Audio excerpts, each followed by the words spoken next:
Morning. Well, good morning. It's Palm Sunday, and it's a little strange to preach a message without having seen little children and palm branches and all the other ways we traditionally celebrate this day. But I want to talk today, continue actually the talk that we started last week, and talking about the fact that Jesus really knows what we need in this time. He really knows and understands what's going on in a human being's life when we're overwhelmed by disturbing and difficult circumstances, and his solution is simply this. He reveals himself to us. He knows that what we need is a clear vision of him. And we really need to know what Jesus is like, what Jesus has done, who Jesus is, and what's going on from Jesus's perspective. And so that's why we're looking at this topic from the book of Revelation, chapter 1. And that's exactly what Jesus is doing for John, the Apostle John, who's sitting on the island of Patmos, a prison island, 10 miles off the coast of modern-day Turkey. And he's basically there as an old man, in a sense, in the very last stages of his life, waiting to die, and he wants reassurance from Jesus. He wants to know that he has given his life for something that matters, and he wants some perspective and some input. And so Jesus shows up. He shows up, and last week we looked at it, how Jesus shows up behind him and speaks to him, and he turns around to see a voice, and he sees Jesus there looking very different than what he had last seen 60 years before in Palestine. And so we're going to look at the second part of this text in Revelation 1, and just looking at what John sees as he sees Jesus. So here it is. Let me read the text to you. This is in Revelation 1, verses 12. We're going to read down through verse 16. I turned around to see the voice that was speaking to me, and when I turned, I saw 7 gold lampstands, and among the lampstands was someone like a son of man, dressed in a robe reaching down to his feet, and with a golden sash around his chest. His head and his hair were white like wool, as white as snow, and his eyes were like blazing fire. His feet were like bronze glowing in a furnace, and his voice was like the sound of rushing waters. And in his right hand he held 7 stars, and out of his mouth came a sharp, double-edged sword. And his hand was like the sun.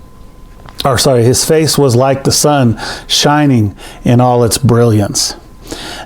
John is trying to describe, using words, what he sees as he looks at Jesus, who's standing there. And he's reaching, in a sense, you can get a feeling, he's reaching for all kinds of imagery and to describe what he sees. And it's all of these images he's conveying are the full reality of Jesus standing there. And what a thing to try to describe. And so he begins by describing what Jesus is wearing. He talks about the robe, and he talks about this sash that would be going across the chest.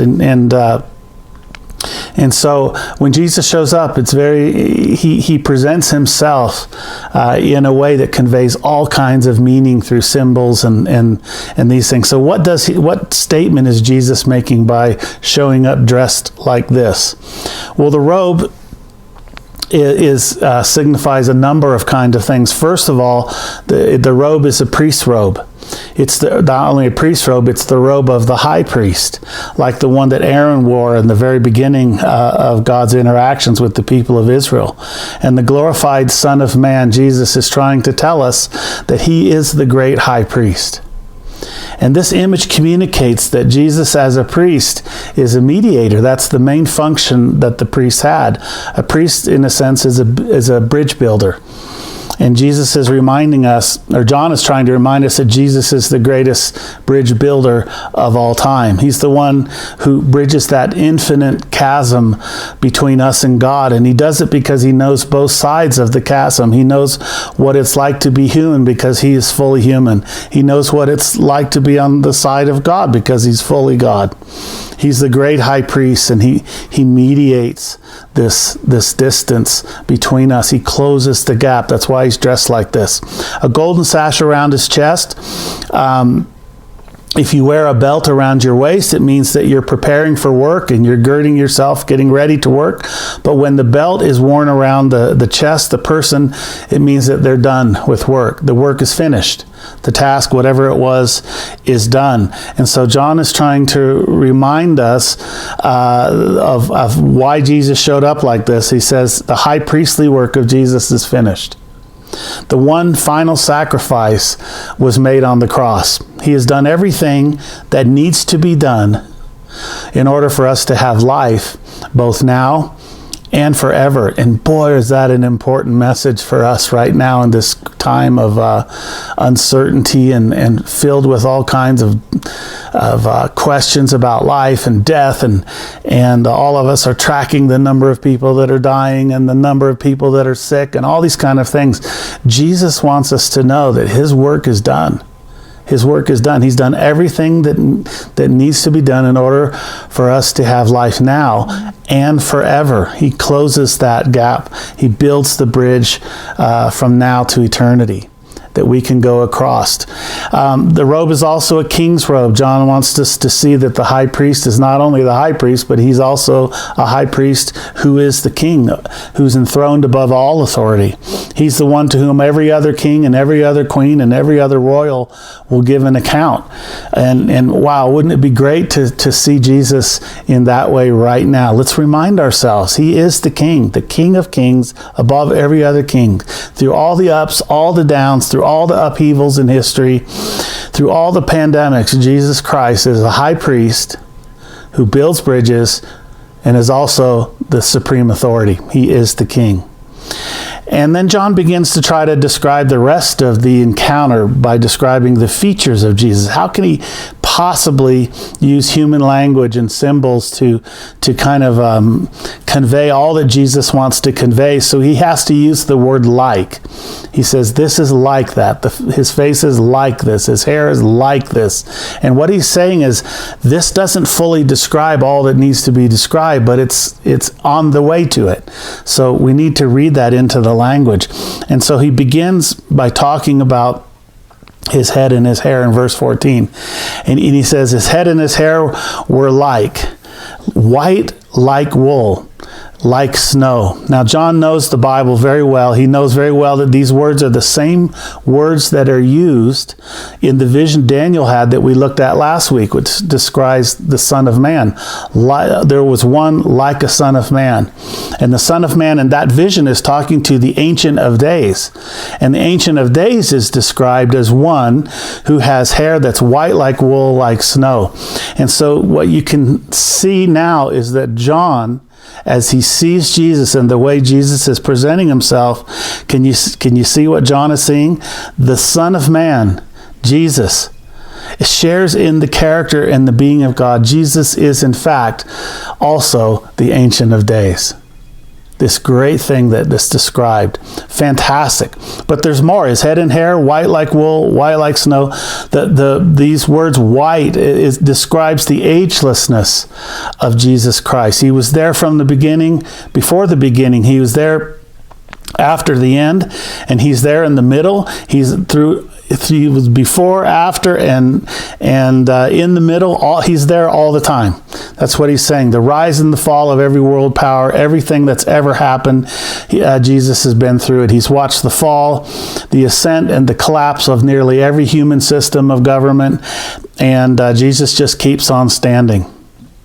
White like wool, white like snow. There's one other part. This white, is telling us that there's tremendous wisdom that Jesus has. He really knows what's going on all the time. He knows what's going on in any nation, in any city, in any church, in any person. There's nothing that catches him off guard. That's also what this white hair is describing. And it also describes the aspect of purity. That's where the snow comes in.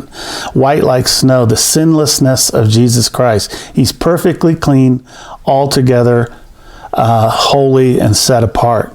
And then John makes a comment about the eyes of Jesus. His eyes were like a flame of fire. See, eyes are a window into the soul. And John is declaring that Jesus Christ is not only pure, but he's purifying. Fire illuminates and it penetrates, but it also cleanses and it burns away impurities. And the eyes of the glorified Lord, they not only just look at us, they look through us. He sees everything, and that is really comforting. It's comforting to know.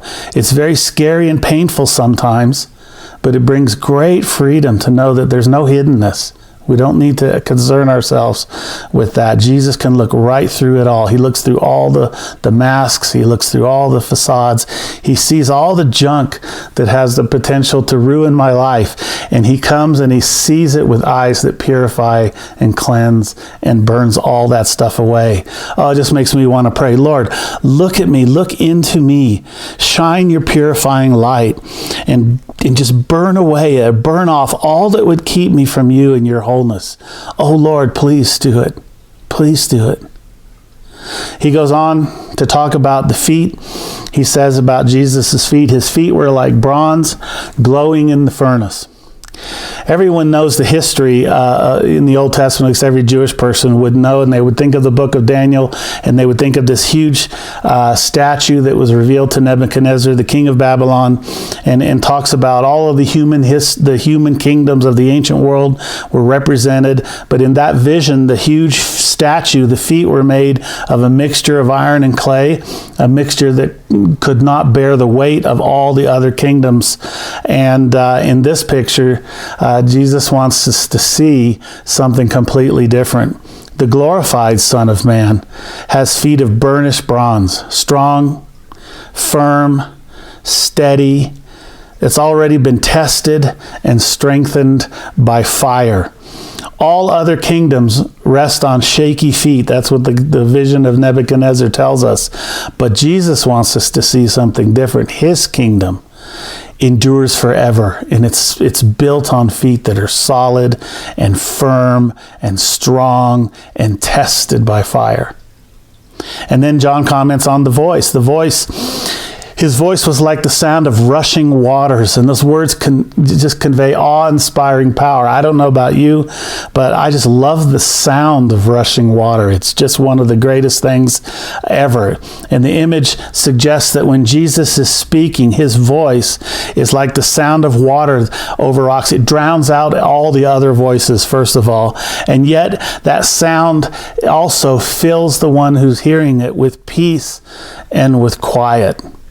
Oh, Lord, I just want to respond to you again. Lord, I want to hear that voice above all others. There are so many voices speaking right now in the world today that are speaking, saying all kinds of things that inspire a lot of things that are not peace. And Lord, I want to hear your voice that speaks with a calming. It drowns out all those other voices and it brings peace and inner quietness. Lord, would you do that for us today? John also looks in verse 16 at the right hand. In his right hand he held 7 stars. Now, John is later told that these 7 stars represent the 7 angels or messengers of the 7 churches. But I think there's even more meaning in this, because in the first century mind, the 7 stars would have related very clearly to the 7 planets that were known at that time. And people thought that all of life was under the sway and control of those planets, that people were anxiously consulting their astrological charts and things, and the Roman emperors understood this, and they felt that their rule was divine and was surrounded. They always had pictures of stars and planets around their thrones, and they recognized their place as they fit with all that. Well, Jesus is saying something completely different and he wants us all to know this, not only in the first century, but today, that the stars are in his hands. Everything in the universe is under his control. Caesar didn't control them in the first century, and there's no power or superpower that controls them now. Everything is in the hands of Jesus. He has it. There's no control outside of his control. The stars don't run life, Jesus does. And the Son of Man is the Lord of the cosmos, and the universe is held together by him and in him. So it tells us this in Colossians 1:17, if you want to look that up. And Lord, I just want to say, yes, let us see your right hand in this time. Let us see that in your right hand, that's strong and steady and faithful, that you are holding our universe. You are holding our planet. You are holding the lives of every person in your hand. And let your will be done here on earth as it is in heaven. Lord, show us your power, your powerful right hand. And then John goes on, he talks about his mouth. Out of the mouth came a sharp, two-edged sword. And Jesus' words, basically saying Jesus' words, what comes out of his mouth, it just cuts through all the nonsense. And you have to understand this sharp two-edged sword. The historical scholars will point out that John doesn't use the word for the long sword, or the one that you use for fighting at a distance. He's talking about the short sword, the little dagger, so to say, that's used for up close fighting. And when the living Jesus speaks, he comes right up close to us, and he speaks to us from very close by. Oh Lord, use that sword with me. Get close to me and speak to me, Lord. Let that sword cut away all the nonsense that's in my head, that's around me, the words of nonsense that are coming toward me. Lord, let it just cut through all of that. Thank you, Jesus, for your word. And then the last thing John talks about is his face. And his face was like the sun shining in all its strength. And boy, I'll tell you, in the Middle East, when the sun shines with all its strength, that's a lot of heat, that's a lot of power. Again, you can feel John reaching to convey, how do you describe a face that has that kind of power? It's so brilliant, so hot, so warm, like the sun shining at noon. Jesus is just talking, or John is just talking about Jesus and this brilliant, powerful presence that he has. And, you remember one of the greatest Old Testament blessings that you could give in the times of the Old Testament was, Lord, let your face shine on us. And what John is saying is that Jesus comes and reveals himself, and his face is shining on John. And he wants to reveal himself to us in the same way. His face shining on us. And when his face is shining on us, we find favor and we find blessing. Isn't that amazing? The way that Jesus reveals himself to John. And then John, it's amazing how he tries to pick all these symbols and imagery and words to describe what he's seeing and what he's feeling. The risen and exalted Lord turns all of himself toward us, all of his purity and his power, not to crush us, not to scare us, but to free us, so that we can stand in his light and let his light shine in us and let his light shine through us. Isn't that amazing? I love this. I could talk about it forever, but I'm supposed to keep this sermon a little bit on the shorter side. But I know I'm already longer than the last ones because I'm just a little too excited about this one. We need that revelation of Jesus. Spend time in this passage and just ask God. Close your eyes and try to imagine what it looked like. And then just burst out into prayer, like a little bit like I was doing. Just say, oh Lord, come and make it so. Do it with us. Do it with me. Sound good? Well, happy Palm Sunday. What a way to celebrate Palm Sunday, right? Be safe and be filled with his presence. And have a great week.